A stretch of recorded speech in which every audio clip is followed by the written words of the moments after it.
Welcome to Nasdaq Trade Talks. I'm Jill Malandrino, global markets reporter at Nasdaq. Joining us for this segment, we have David Zaikin, co-founder of Key Elements Group. Born in Ukraine and based in London, David is a strategic advisor to a number of leading multinational brands, current and former leaders and NGOs. David joins us this afternoon to discuss Putin's next move and to decipher what the impact that could be from a geopolitical, social, and market perspective. David, it's great to have you with us. Welcome to Trade Talks, hoping that your family and all of your loved ones are doing well and staying safe. I'd like to ask you, for all the damage done, you believe Putin's actions have led to one positive. How so?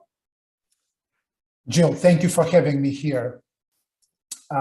Putin's aggressive war against Ukraine has unified leaders of European Union and United States and their allies together, especially after President Zelensky's speech in Munich Security Conference, pleading to global leaders to start process of reassessing of potential invasion as a threat to civilization.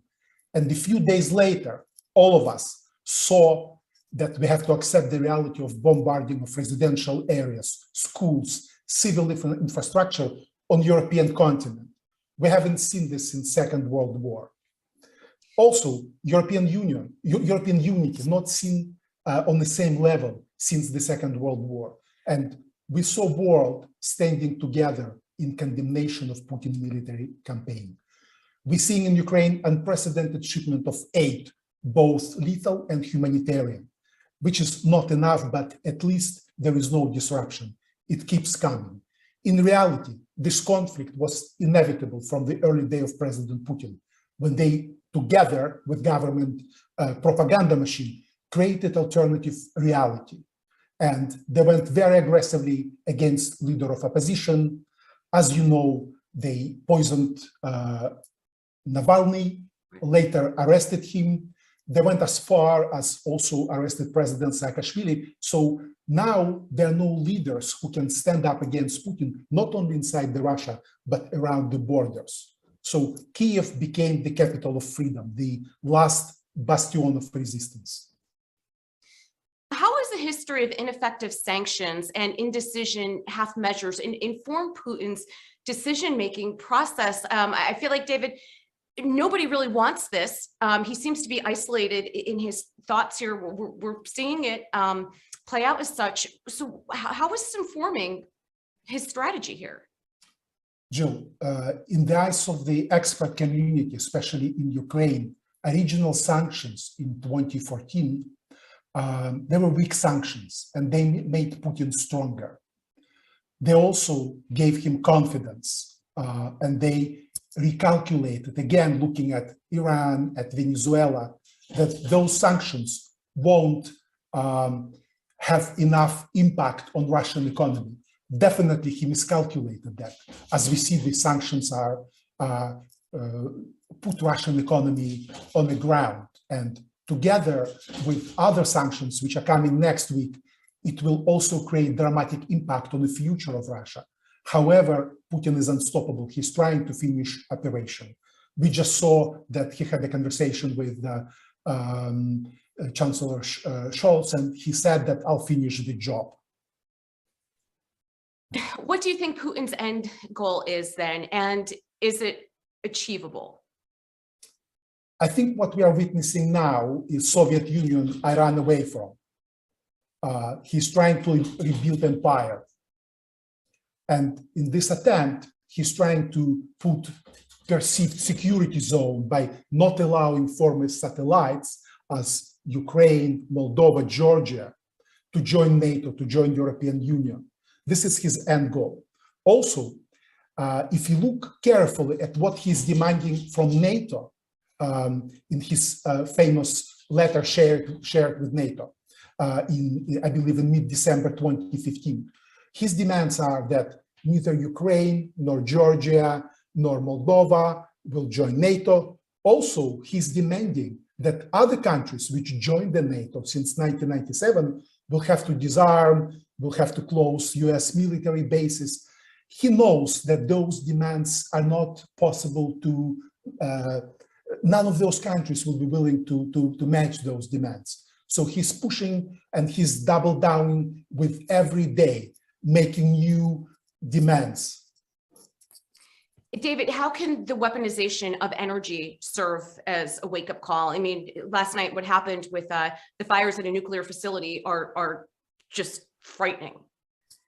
Yeah, so I think the conflict is making nations reconsider the reliability of the suppliers. And unfortunately, Europe and Germany had relied so long on Russia for energy as a major source that in the short term, if Russia will stop supplying gas tomorrow, Europe can survive a few months, but there are no other suppliers will be able to breach the gap potentially created by Russians.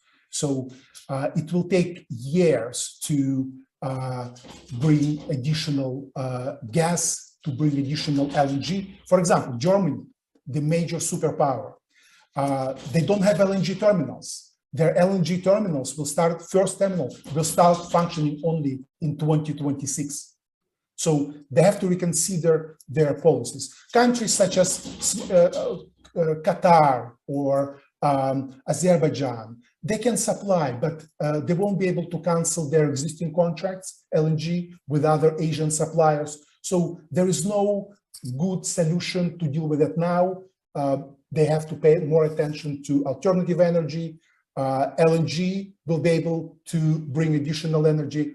But as former President Medvedev tweeted during the aggression, he said, Europe will have a very cold winter, next winter. So the situation is very challenging. The current gas prices today in Europe was $2,392. We've never seen those prices. Right. You know, it's interesting, David. The EU is known for being quite progressive with moving into green energy. They have kind of taken the global lead with this. I almost wonder, outside of the sustainability and environmental strategy, if this was kind of always, you know, in the back of their minds, that it's not just to have a more green planet going forward, but because of the potential conflicts that arise with Russia and the mistrust that is there, if that was part of the strategy as well. I think Europe got very dependent on Russian energy, and they always thought that they can rely on this. But current weaponization of energy completely created an atmosphere where there will be no other option as to go aggressively and bring new LNG terminals, potentially take another look at nuclear power, which Germany just recently decided to shut down. All cards on the table now. Yeah, and I guess the other question, and again, for those of us who have only lived in a democracy, it's hard for us to understand some of the dynamics. And a lot of the questions we hear are, why are sanctions the only tactic being leveraged now? Well, Ukraine, unfortunately or fortunately, depending which side you are, is not NATO member.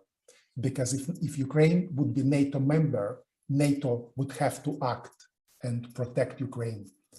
And we clearly heard from President Biden that United States of America will not get involved on Ukrainian territory. They will only support with weapons and food. Same goes for other European partners. So I think the current fight is about survival of Ukraine. Our Ukrainian international partners clearly suggested that Putin he scared a lot of people, suggesting that all options on the table. So I believe the next 2 weeks will be critical for survival of Ukraine, because if Ukraine survives, there will be potential episode of smaller country surviving when aggressor is coming, but also Europe and United States will have to reconsider who the friends are and who the enemies are. And there will be no doubt in anybody's mind. It's very clear right now. Right.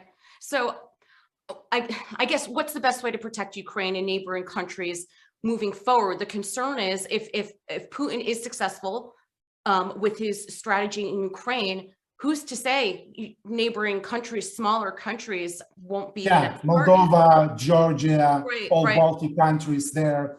Putin will go as far as West will allow him to go. This is clear. So if there is no other solution, West will need to decide at what point to engage on a more serious level.